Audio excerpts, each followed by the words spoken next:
you are. I passed the exam with flying colors and got a notice to report for induction on December 6th in Syracuse. Okay? That happened to be the first day that the Army was offering an option. You could either go directly to Fort Dix from there and sit around and wait, because they weren't going to put you in a basic training unit yet. Or you could go home for the better part of 30 days and show up between Christmas and New Year's and start immediately in basic training. So I was on the bus to go home that night.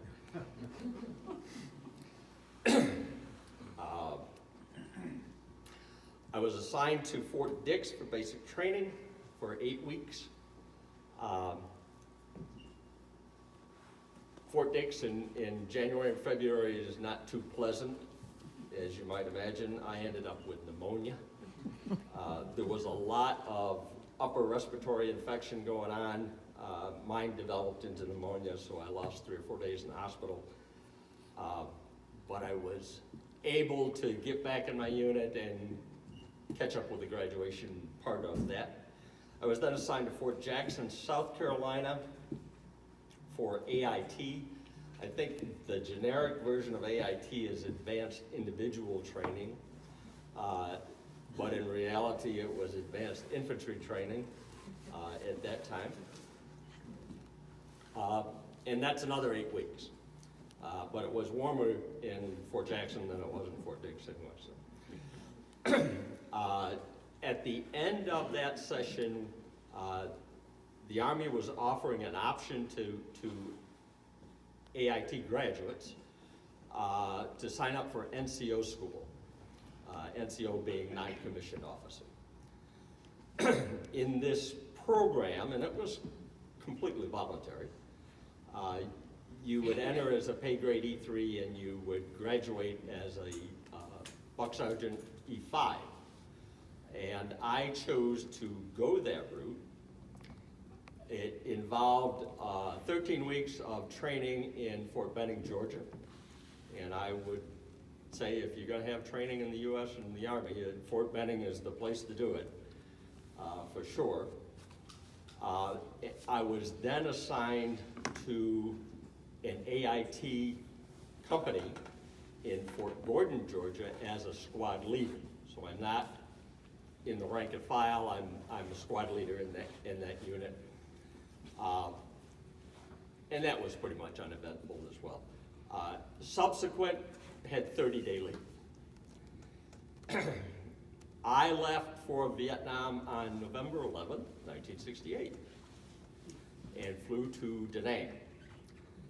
After a couple of days, I was assigned to the 5th Division, 5th Infantry Division, at Camp Red Devil in Quang Tri Province, which is the northern province in Vietnam.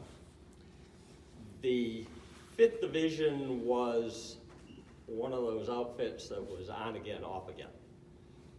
It had been reactivated after World War II and was still active. I think since then it's been deactivated, so it basically doesn't exist anymore. But it was a mechanized division, so it had tanks and tracks and that type of thing. But unfortunately, the battalion that I was assigned to was straight infantry, so you walked. The division had transferred to Vietnam in July of '68. So the division went over in July. I got there the following November. So, you know, I was playing a little bit of catch up. But the division had gone over as a division in with cargo containers and all that type of thing. So my platoon had a beer fridge, we had a generator, we had an Army mule. And an Army mule is a primitive four-wheel drive vehicle. There's a seat for the driver, but otherwise it's just a platform.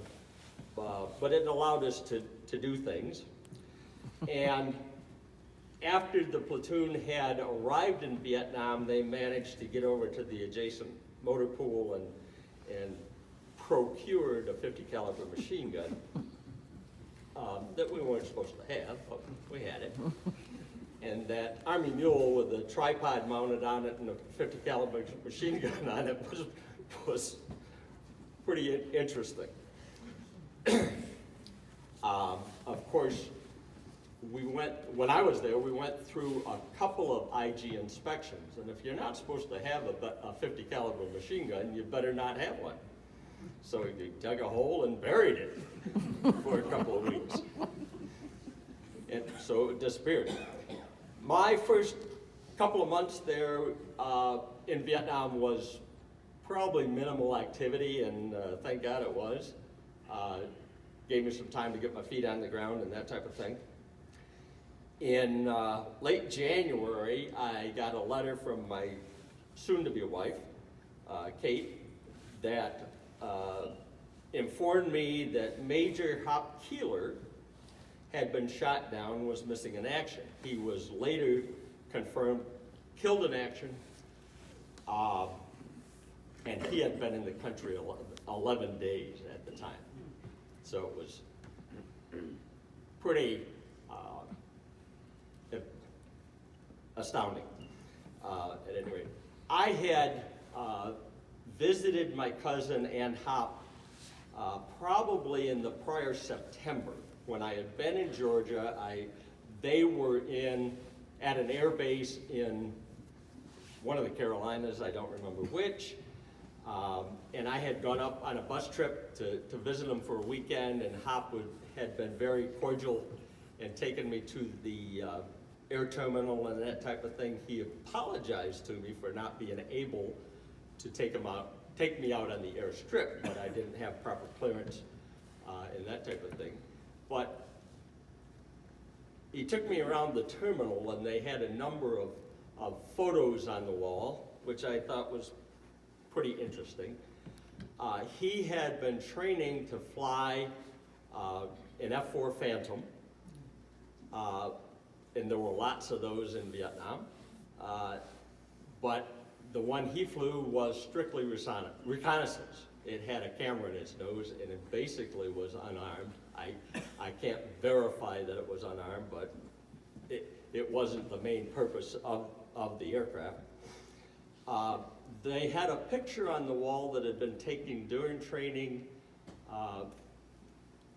in the States, and it was a picture of Mount Rushmore.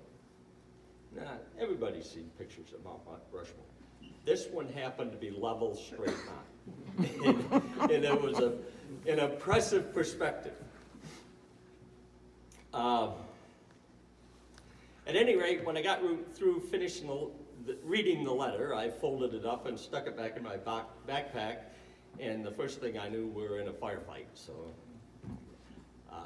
time to think about something else. Early '69, there was an anticipation of a repeat Tet offensive.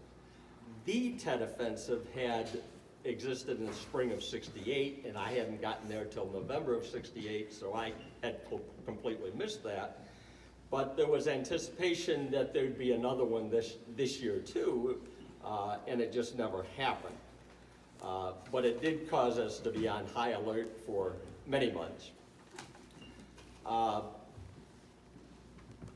I took several trips in my stay there to a forward firing base at Can Thien. Can Thien was the northernmost fire base in South Vietnam on Route 1.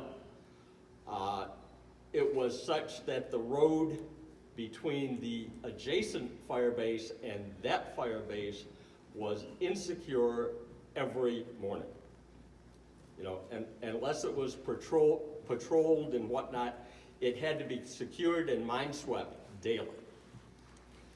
From the northern perimeter of Can Thien, you could see across the DMZ. That area was pretty flat and level and grasslands. It wasn't wooded, but you could see flags flying in North Vietnam. So that was, you know, the proximity was impressive. We took regular rocket attacks.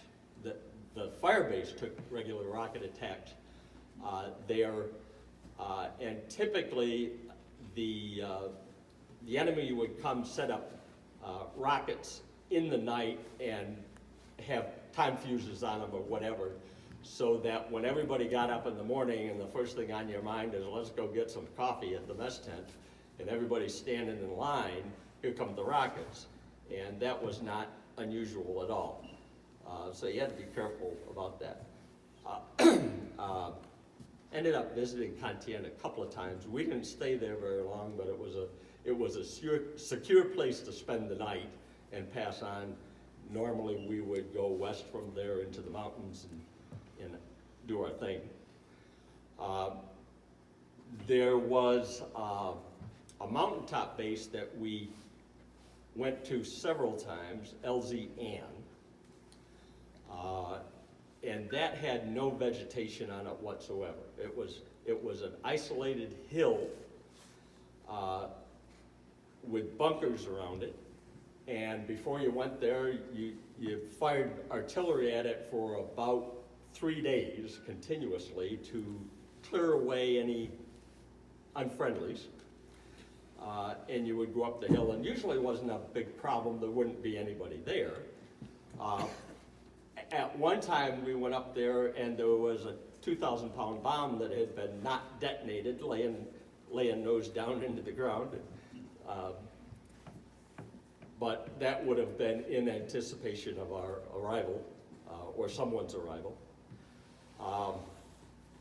There was another mountaintop base that we went to on a couple of occasions near the DMZ.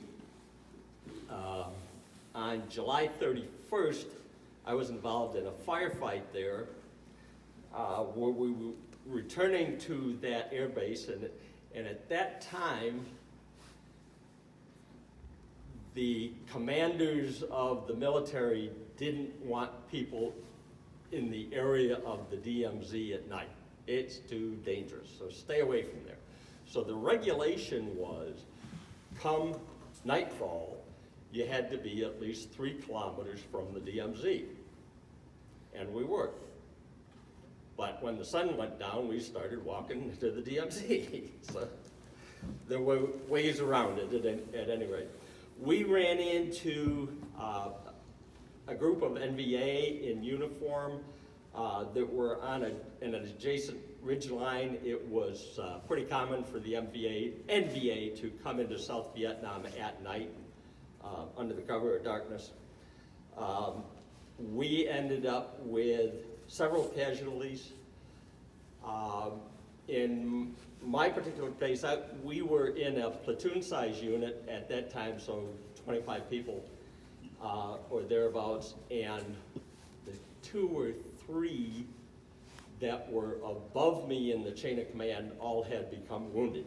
So they were out of commission, and I became the guy in charge of that group. We called in artillery illumination at the time. We called for a medevac, and the Army denied our request because the landing zone was too hot, under fire.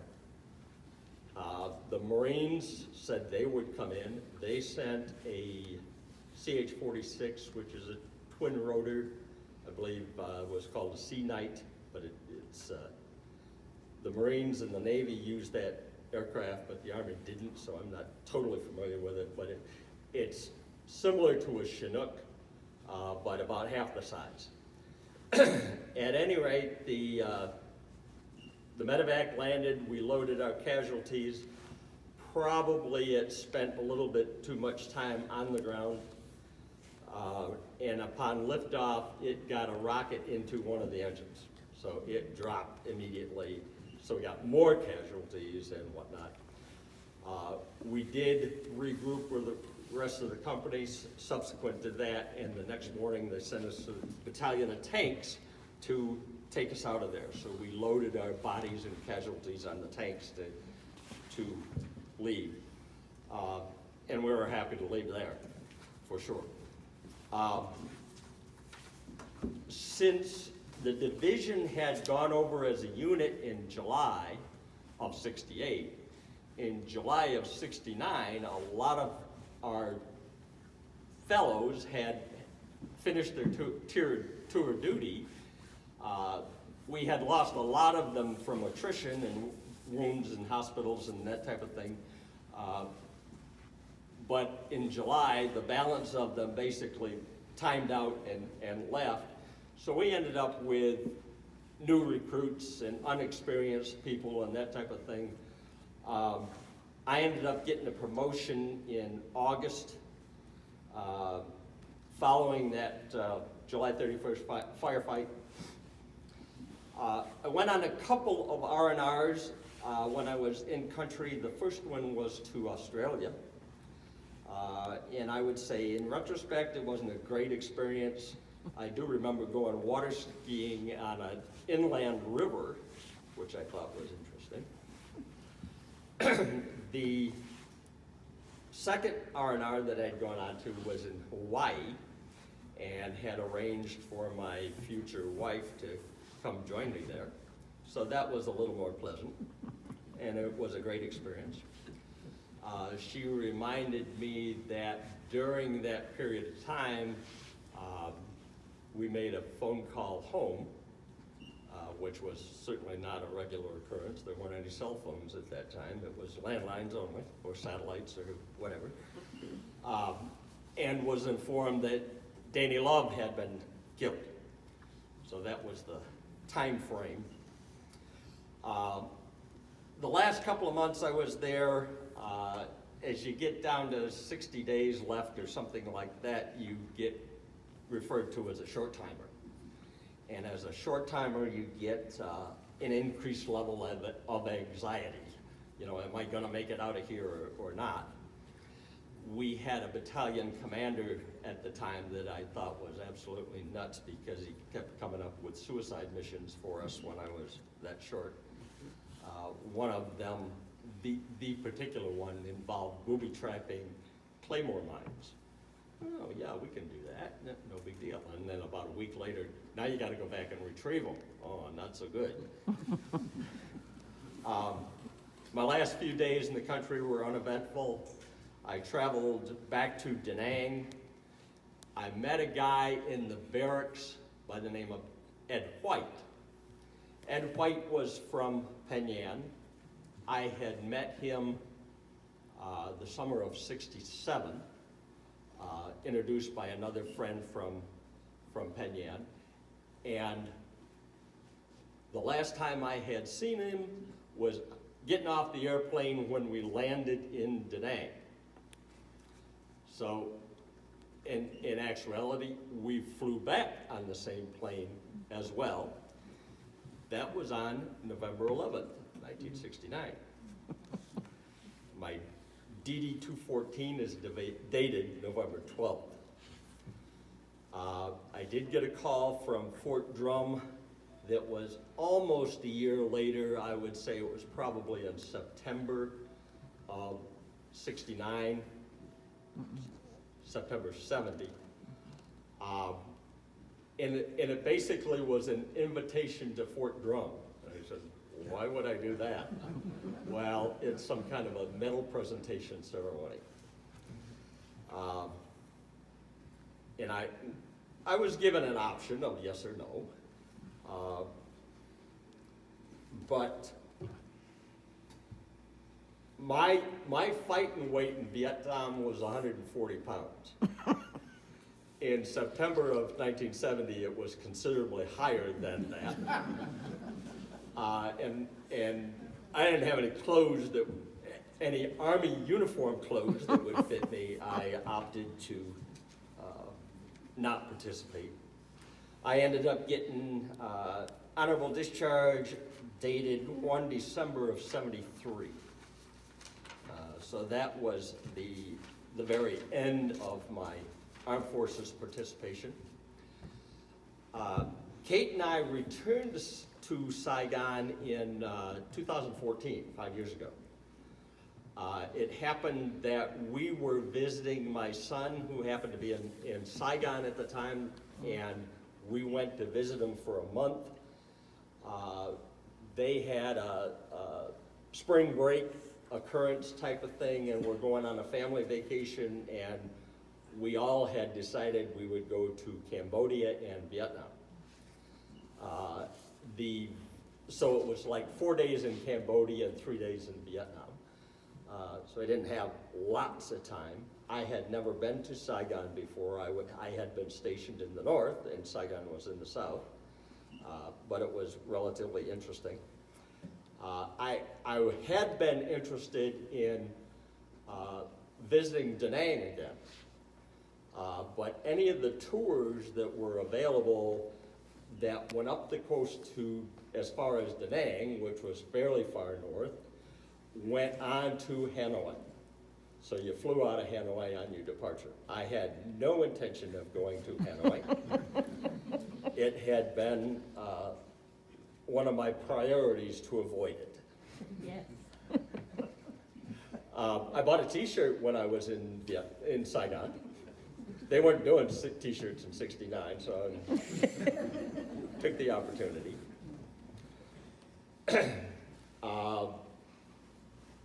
So today is the 50th anniversary of my return from Vietnam. And that's the significant thing to me, and I'm happy to be home. For anybody who might be interested, John Senka, who was an insurance agent in Odessa, now passed, wrote a book, published in 2004. It was called Wounded Body, Healing Spirit. I found, when I read it, I found that a lot of my experience were similar to what his were, although he was hospitalized with broken bones and that type of thing. But I would recommend the book. It's certainly not a literary masterpiece, but it's interesting time. Thank you very much.